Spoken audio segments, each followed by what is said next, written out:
My hands were shaking so hard I thought I'd drop the coffee mug right there on the counter as I watched her, this prim, perfect woman who'd made our lives hell for months, unlock my front door like she owned the place.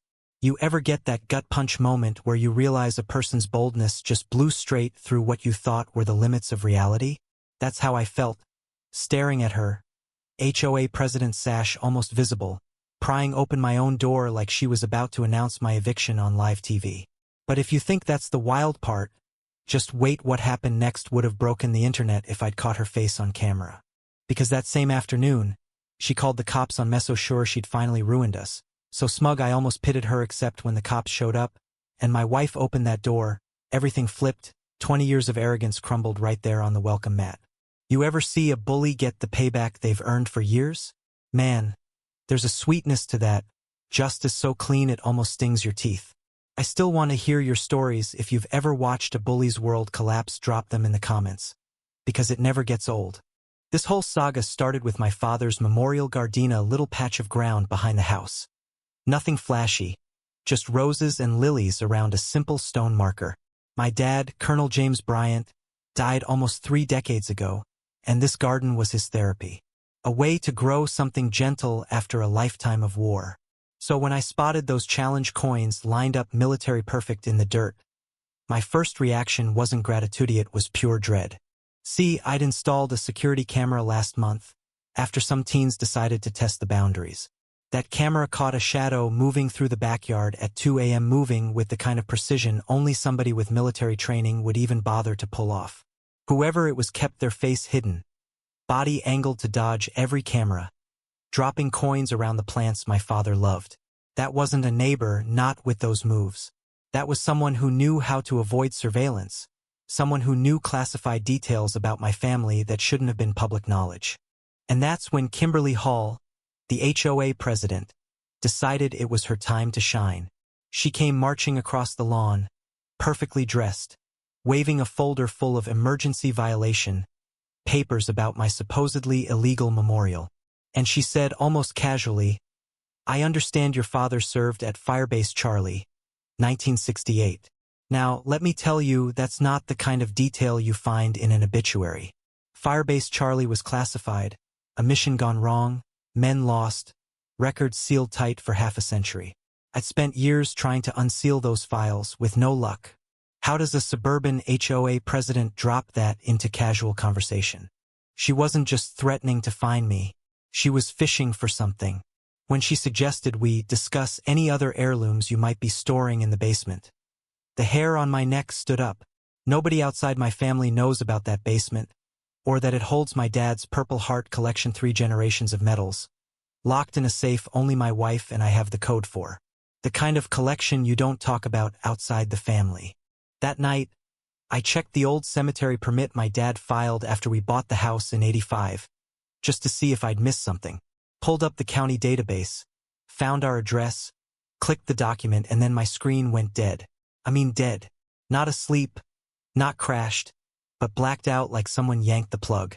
When it came back, the permit file was gone. Deleted right as I watched, with a timestamp showing someone wiped it while I was looking at it. That's when it hit me.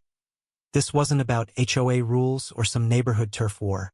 This was surveillance on a whole different level, government-level access, military files, real-time tracking. And the woman on my porch? She was just the tip of a very cold, very deep iceberg. I started digging, but the game changed when Janet Martinez, the HOA secretary, called at dawn, voice shaking, telling me to meet her in person. No electronics. I'd known Janet 8 years, seen her handle every kind of neighbor meltdown, but I'd never heard her sound scared. She handed me a folder so thick it felt radioactive.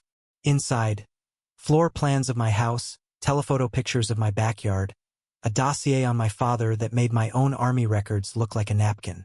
But the kicker? Invoices from the HOA to a military appraisals firm, payments for consulting, that lined up with packages shipped to storage units out west, packages that matched the exact weight of military medals.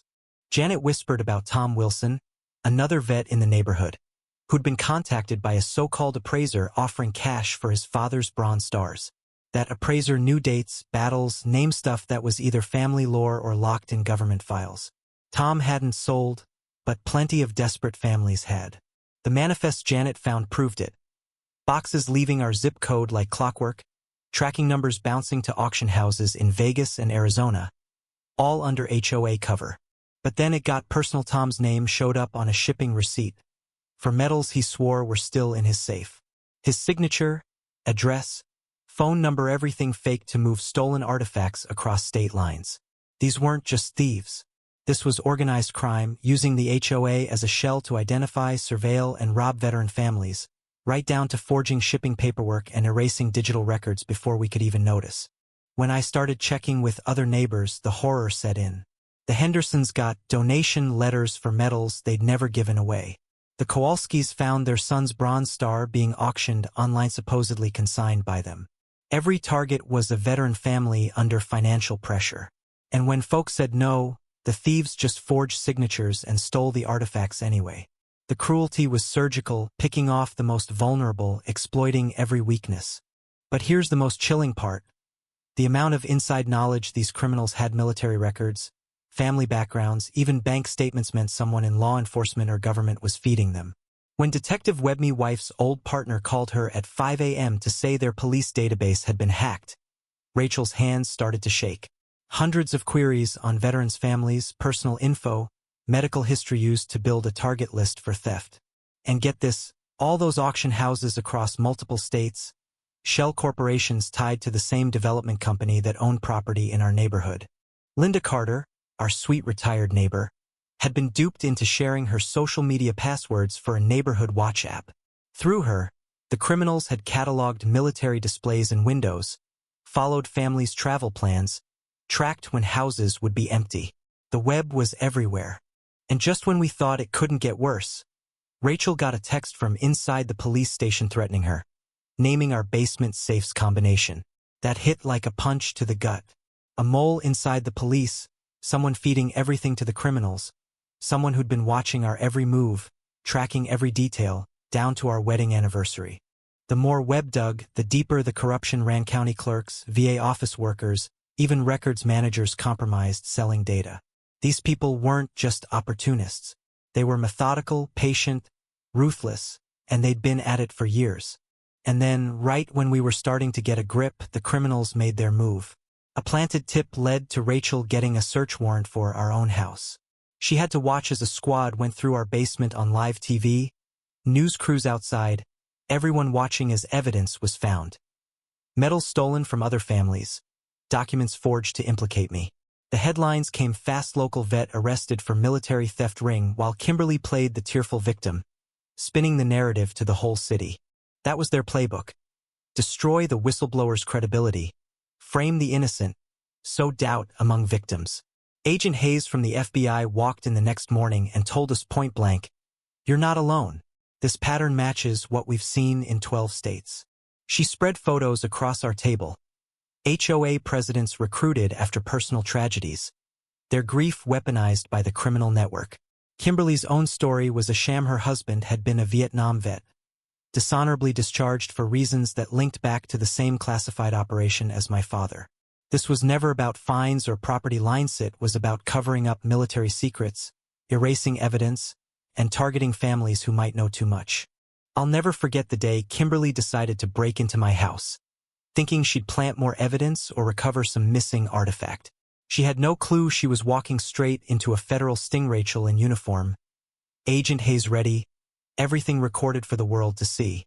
The look on her face, shock turning to panic, was almost cinematic. She tried to bluff, tried to threaten, but the evidence was ironclad.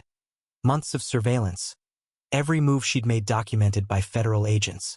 And then, just before they took her away, Kimberly looked me in the eye and whispered, "Ask Bill Thompson about your father." November 15th, 1995 wasn't a heart attack. That was a gut punch. Because only someone with top-level clearance or direct involvement could have known that detail. As the case blew open, what started as a neighborhood power trip unraveled into an international operation. Millions in stolen artifacts, auctioned to buyers in Europe and Asia, every theft tied to vulnerable American families. The proceeds laundered through fake development companies and military appraisal firms. Recovery efforts returned thousands of metals to their rightful owners. But the real legacy was federal reform, the Bryant Protection Act, nationwide oversight on HOAs with veteran populations, automatic audits, background checks for board members. Rachel was promoted to lead the federal task force, working with Agent Hayes to shut down smuggling rings in dozens of communities. Linda Carter turned her guilt into advocacy, leading workshops on cyber safety for seniors. Janet became a national whistleblower, helping expose new networks before they could take root.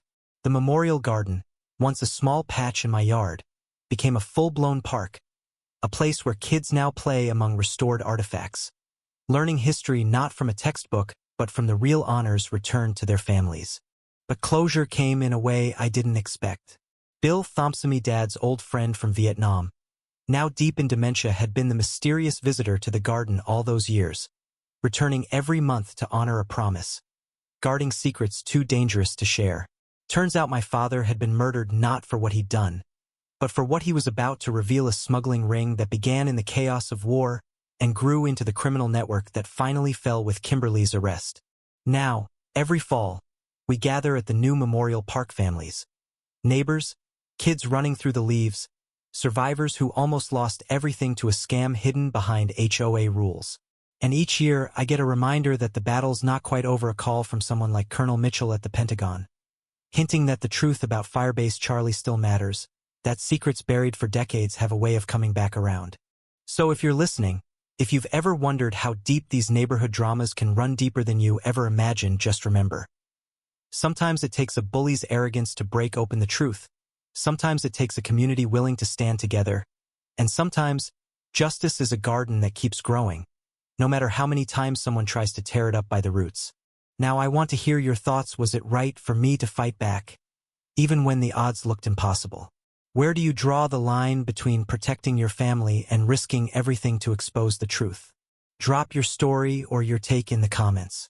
Because in a world full of secrets and shadows, maybe the only thing that really echoes is when regular people decide enough is enough.